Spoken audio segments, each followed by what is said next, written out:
The afternoon Evan Miller climbed into the attic, he did not expect anything important to happen, and that was exactly why it did, because life often reveals its biggest truths when no one is prepared for them, and as he pushed aside old boxes filled with winter scarves, broken lamps, and forgotten decorations, his mind was calm, focused only on finding photo albums his aunt had asked for. Yet the quiet of the attic felt heavier than usual, the kind of quiet that carries memories in the air. And while the sunlight slipped through the small window and settled on the wooden floor, Evan noticed a small box hidden behind a beam, a box that did not belong with the rest of the clutter, polished, clean, carefully placed, as if someone had wanted it to be hidden but never truly forgotten, and without thinking too much, Evan pulled it out, feeling a strange weight in his hands, not heavy in size but heavy in meaning. And when he opened it, his breath slowed, because inside were letters. Neatly arranged, tied with a faded ribbon, letters that looked read many times, cherished many times, and the first thing that struck him was the handwriting, careful and steady, the kind of handwriting that belonged to someone patient, thoughtful, and deeply emotional, and when his eyes fell on the opening line of the first letter, his heart gave a quiet jolt, because it began with "Dear Claire," a name he had never heard spoken in his home, a name that had no place in the life he thought he knew, and as he skimmed the words, he realized these were not casual notes or harmless messages, but deeply personal letters filled with reflection, longing, and warmth, not desperate or inappropriate, but mature and restrained, written by a man who understood boundaries yet could not erase feelings, and slowly, Evan understood the impossible truth forming in his mind. These letters were written by his father, Richard Miller, the same man who had spent his life being dependable, quiet, and emotionally reserved, the man who had taught Evan that responsibility mattered more than desire, and yet here, in these pages, was proof that his father had once been someone who felt deeply, who wrestled with emotions instead of ignoring them, and as Evan read further, the story within the letters unfolded quickly, speaking of conversations by a lake, of shared dreams that never fully became plans, of a connection that felt rare and meaningful, but also of choices, distance, and acceptance. And what struck Evan most was that there was no bitterness in the words, no anger or regret, only understanding, as if the writer had accepted that some connections exist to shape a person, not to stay forever, and as Evan turned page after page, his chest felt tight, not with shock, but with something closer to respect mixed with confusion, because the letters did not paint his father as dishonest or careless, but as human, complex, and quietly emotional. And then he reached the bottom of the box and found a photograph, old and slightly faded, of a woman standing near a lake with autumn trees behind her, her smile gentle and thoughtful, not dramatic, not posed, just real, and suddenly the letters felt alive, and Evan realized that this woman, Claire, was not just a memory but a chapter in his father's life that had never been shared, and in that moment, sitting alone in the attic surrounded by dust and silence, Evan felt the ground of his understanding shift, because the father he knew had always seemed complete, whole, finished, but now Evan saw that his father had lived a life before being a husband and a parent, a life shaped by feelings he had chosen to carry quietly, and as Evan closed the box, his hands trembling slightly, he knew that he could not unread what he had discovered, and that the simple image he held of his father would never return, because once a hidden truth is seen, it changes everything. And as the attic grew darker and the sun slipped away, Evan felt a soft but powerful pull forward, a sense that this discovery was only the beginning, that the letters were opening a door to a story much deeper than he was ready for, and that his father, the man he thought he fully understood, was about to become someone entirely new in his eyes. That evening, the house felt different to Evan, as if the walls themselves were holding secrets, and while his father moved quietly through the kitchen, preparing dinner with the same calm routine he had followed for years, Evan watched him closely, noticing details he had never questioned before, the slow movements, the careful pauses, the distant look that sometimes crossed Richard's face when he thought no one was watching, and as they sat at the table, the sound of forks and plates felt louder than their words, because Evan's mind was racing, filled with the letters, the handwriting, the name Claire echoing again and again, and he realized that what disturbed him was not the idea of his father having loved someone else, but the fact that his father had carried such deep emotion in silence for so long. And as Richard spoke about small things, the weather, a neighbor's dog, a repair he needed to finish, Evan heard a man speaking from habit, not from the heart, and in that moment Evan understood that his father had learned how to protect others by protecting his own feelings first, and later that night, unable to sleep, Evan sat on the edge of his bed and thought about how his father had always shown love through actions instead of words, through responsibility instead of romance, and the letters explained why, because they revealed a man who once felt deeply and learned, through life, how to control that depth without losing himself, and as memories from childhood returned, Evan began to see them differently, the quiet support at school events, the steady presence during hard times, the way his father never spoke badly about anyone, all signs of a man who understood emotional weight, and early the next morning, as sunlight filled the living room, Evan made a decision that felt both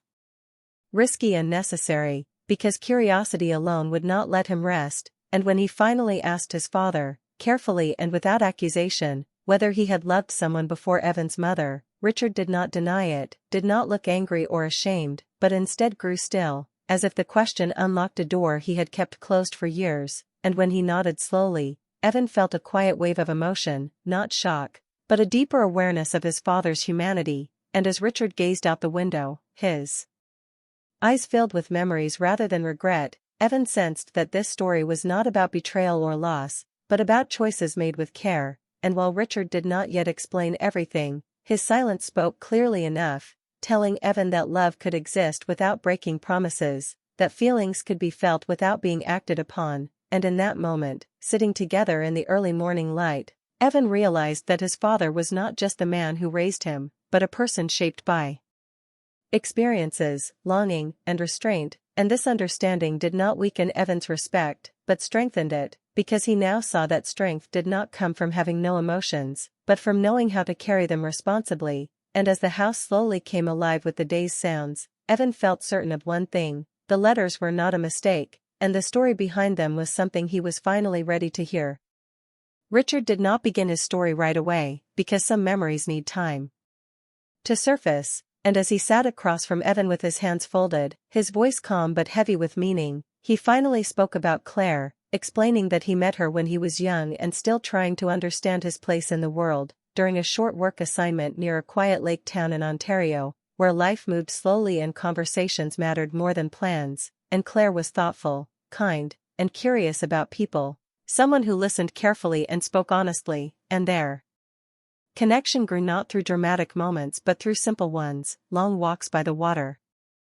shared books, late evenings talking about hopes and fears, and for a time, Richard believed that kind of connection would naturally turn into a future, yet life had other ideas, because responsibilities pulled them in different directions, and neither wanted the other to sacrifice dreams or family duties, so they chose distance instead of pressure, and when Richard later met Margaret, Evan's mother, his life shifted again, because Margaret brought warmth, stability, and a sense of home he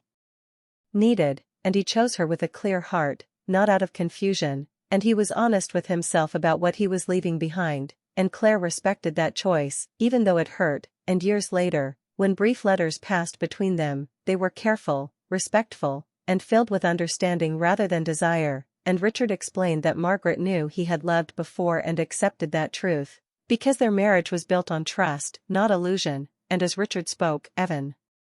realized this was not a story of conflict but of maturity, where love existed without causing harm, and when Richard admitted that Claire's letters after Margaret's passing helped him feel less alone during quiet nights, Evan felt no anger, only empathy, because grief changes people and sometimes a familiar voice brings comfort without replacing what was lost, and Richard made it clear that nothing crossed boundaries, that the letters were reminders of who he had been and the life lessons he carried forward, and as the story unfolded, Evan noticed how carefully his father chose each word, not hiding truth but protecting dignity, and when Evan finally asked the question that had been growing in his mind, whether Claire was still alive, Richard paused, his eyes distant, then nodded slowly, and in that pause, Evan felt the weight of unfinished understanding, knowing that this part of the story was leading somewhere important, somewhere neither of them could yet predict, and as silence